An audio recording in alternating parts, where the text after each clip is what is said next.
So Starfield's been out for a little while now, and I just finished it. I'm only going to be showing footage from the first couple hours of the game because I don't want to spoil anything in case you haven't played it yet. But I wanted to share my thoughts, share my opinions here, because this is a game that was all hype when it came out. There was so much buzz around this game, and now today, I'm hearing a lot of hate. I'm hearing a lot of negativity about this. A lot of people are saying it's boring, it was a flop, it was no good, it was disappointing. Honestly, I don't know what people were expecting because I absolutely loved this game. I got a lot more time and a lot more enjoyment out of it than I even expected. It's really rare that I'll buy a game as soon as it comes out. I'm usually happy to just play games from the backlog, games that came out years ago that you can buy for a couple of bucks or even get for free, but I made the exception here and I do not regret it one bit. Not only did I buy the game, I bought a new graphics card to play this, and I still play it on low settings because I want to get that good frame rate, and I bought a budget card. It's a RX 6650, it was like $200 and you got the game for free, so I couldn't pass that up. Even on low settings, the game is beautiful, and I got a little bit of slowdown in certain areas, but not in any of the important parts. Whenever you're in combat or in tense situations, no, I got a smooth 60. It was really just in some of the crowded cities where it starts to dip a little bit. And you'll see in the footage, I was kind of messing around with the settings, so it might not be really representative of how I spent most of my time playing the game, but it's going to be different for everybody depending on what system you're running this thing on. But getting back to the game, I don't know what people were expecting. For me, all I was expecting was Fallout in space. That's what it looked like to me from the get-go. That's all I wanted it to be. And yeah, in a lot of ways, that's what it felt like. But it also felt like something very new and original and different. The world building here is just fantastic. It's got a great story, really great characters that go deep. You can build relationships with them and really get into their backstories. Take on side quests to learn more about them and help people out with things. And it's a huge game to explore. It really is. And yes, there are a lot of empty planets, and I didn't go to every single planet. But you know what? I spent 55 hours-ish,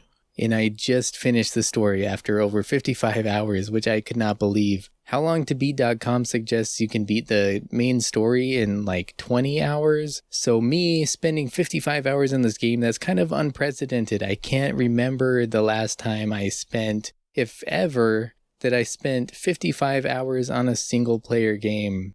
Now for reference, I finished Skyrim in under 20 hours and I never touched it again. So that's kind of a testament to just how interesting this game is and all of its side quests and storylines, because I really wanted to take my time just immersed in this world. And whether you're helping out a farmer or whether you're helping out a small business owner with some problem, or whether you're going undercover as a pirate and taking down this group of space pirates from the inside, it always felt like it was something worthwhile to do on these side quests. And a lot of times you'd take up a side quest and then it would lead you down this rabbit hole of other side quests. And it's all just so interesting. There's so much you can do in this game, and I haven't even done a lot of it. I haven't bothered building any outposts, building any ships from scratch. No, I just stuck to some of the big quest lines and did quite a few side quests. Not trying to 100% this thing, just going at a pace that was fun for me. I don't think I've ever spent more than 30 hours in a Bethesda game, probably. Now that being said, I finished a bunch of Bethesda games and I thoroughly enjoy them, and that's why I was so excited for this game. It all goes back like 20 years when I played Morrowind for the first time on the Xbox. That game was absolutely mind-blowing. It made me the fan that I am today in this kind of game. Now, Morrowind is hard to go back to today. It hasn't aged well.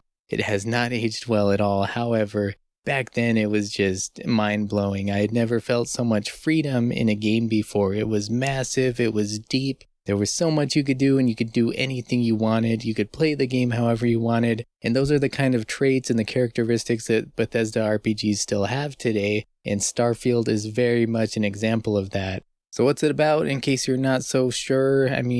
Basically, yeah, it's an RPG. You can create your own character. You start out the game as a miner, not as in a child, but as in somebody who drills rocks. You're mining in this facility, you find some strange artifact, and then you get attacked by pirates. You have some weird out-of-body experience with this artifact you dug up, and you get whisked away into this group called Constellation. And from there, well, It's up to you, but basically you join Constellation and you go out looking for more of these artifacts, trying to learn their secrets, and yeah, it gets deep, it gets complicated, and I'm not gonna spoil anything. But it's really up to you, once again, how you want to play this game. There are so many side quests you can just get caught up in for hours, for days, for weeks. You can join different groups and factions. You can become a ranger, which is like a sheriff. You can join the UC, which is like a sort of military or armed forces group that patrols the area. You can even join those space pirates that I talked about taking down earlier. You have so much freedom, and there are so many choices that are like really important choices that change the course of the game and change the story going forward. So you have a lot of room to kind of experiment and play your own way and even replay the game. I could see it being really interesting to replay this one day. After 55 hours, I'm ready for a break. I'm ready to join civilization once again, get out of my cave, or at least play a different game for a while, make some different videos. But I can definitely see myself returning once again in the future, doing a new game plus perhaps, or just starting out with a different kind of character, making different choices, doing different things. I have a friend who, like in the first couple of weeks that the game was out, he had over 100 hours in this game. There's plenty to do here, and we already know there's going to be some DLC, some expansions coming out in the future. This is a game just like Skyrim, just like Oblivion, just like Fallout. This is a game that I can see anybody spending a lot of time in and playing for years and years to come. Who is this game for? I think this game is definitely for fans of other Bethesda games. If you like The Elder Scrolls, you like Fallout, you'll feel right at home here. If you like open world RPGs, there are tons of interesting places to explore here. Great characters and stories that go really deep. It's really well written. Even if you're a fan of first-person shooters, let's say, there's a lot of action in here, a lot of shooting, a lot of cool weapons, and this game really has it all. At least for me, it had it all. But again, I'm hearing a lot of negativity. This game has become very divisive, it seems. It's like US politics. It's like you got two sides. One person feels very strongly in favor. The other feels very much against it. I don't know. I'm curious to hear what you think about this game. To me, this is a masterpiece. I am so happy to have been able to pick up this game and play through it. For me, this is my game of the year. Even though, like I say, I haven't played all the new games that came out this year, this is the one I was willing to indulge in, to treat myself to, and it's been great. I think that's all I got to say. I highly recommend checking out the game if you haven't yet, because I know there's a lot of negative opinions, so I had to come in here and share my positive take on things. Anyways, that's all, guys. Let me know your thoughts on Starfield. Have you played it? What are your thoughts? I appreciate you watching and listening to me today. You have a good one. I will see you next time.